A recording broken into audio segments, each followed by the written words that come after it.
Imagine this: you're an astronaut drifting through the vast silence of deep space. No planets in view, no stars close enough to cast a shadow, just the endless black, punctuated by your breath and the hum of your suit. You pull out the small rock and, on a whim, you throw it as hard as you can. Now, what should happen? Newton's first law tells us that it should sail on forever, constant speed, straight line. After all, there is no air, no friction, no gravity nearby, just motion preserved forever. But let's say it doesn't. Let's say the rock slows down, not instantly, not obviously, but gradually, subtly, until it seems to stop. You'd be right to say, or even to ask, what just happened here? Where did its energy go? This isn't a science fiction problem, it's a real question. And for over 100 years, it stumped some of the greatest minds in physics, including the great Albert Einstein.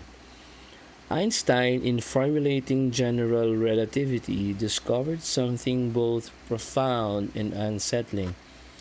His equations, beautiful as they were, didn't preserve energy in the way Newtonian physics did, at least not in a universe with matter, movement, and gravity. His friend and fellow mathematician David Hilbert tried to help using all the tools of classical math. The best he could offer was a solution that only worked if the universe were empty, totally devoid of anything. So, if gravity bends space and time, and if energy seems to vanish in that bending, what then?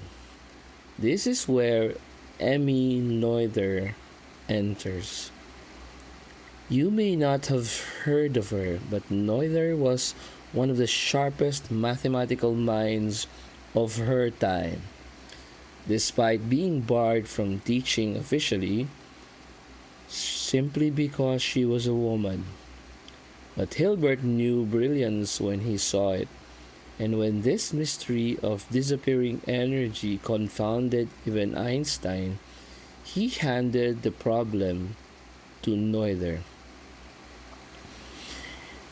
Now, this lady, she didn't just solve it, she reframed the entire question. What if, she proposed, conservation laws weren't just assumed truths, but the natural result of symmetry? If the laws of physics are the same today as they were yesterday, she argued, then energy should be conserved. If physics doesn't change from place to place, then momentum is conserved. If it looks the same in every direction, angular momentum follows. These are symmetries, regularities in the way the universe behaves. And her theorem? It proved that every continuous symmetry gives rise to a conserved quantity. But here is the twist: our universe isn't perfectly symmetrical. In fact, it's expanding. And it's not just expanding, but accelerating while expanding. The laws of physics don't look the same across time, not entirely. The early universe, was denser, hotter, more compressed, and as it grows, it stretches the very fabric of space itself. This means time symmetry, the very condition needed for energy conservation, is broken. And when the symmetry is gone, so too is the guarantee that energy remains constant. So let's go back to that rock. Its energy doesn't disappear because something stopped it. It disappears because the very stage it's moving across, space time, is changing shape beneath it. like a dancer losing momentum not because they slowed down, but because the floor itself is stretching mid performance. That is Noether's legacy.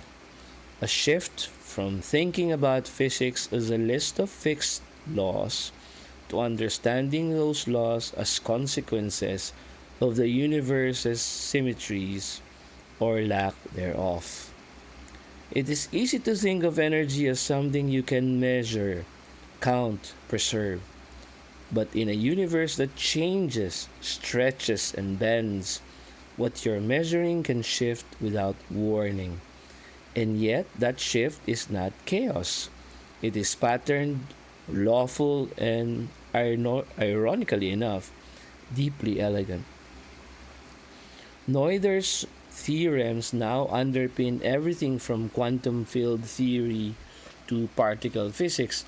Every time we talk about charge or spin or the conservation of momentum in a collider, we're using tools she gave us. And here is the most poetic part of all this.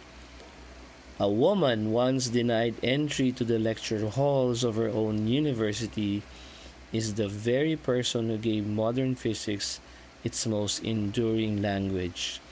The rock in space may stop, its energy may fade, but a deeper truth remains. In symmetry, we find order. In broken symmetry, we find the unfolding of the universe. And in Emmy Noether's quiet brilliance, we have found the key. You've been listening to Symmetry, Space, and Stone That Stop. I am Dr. Georgie. See you in the next episode.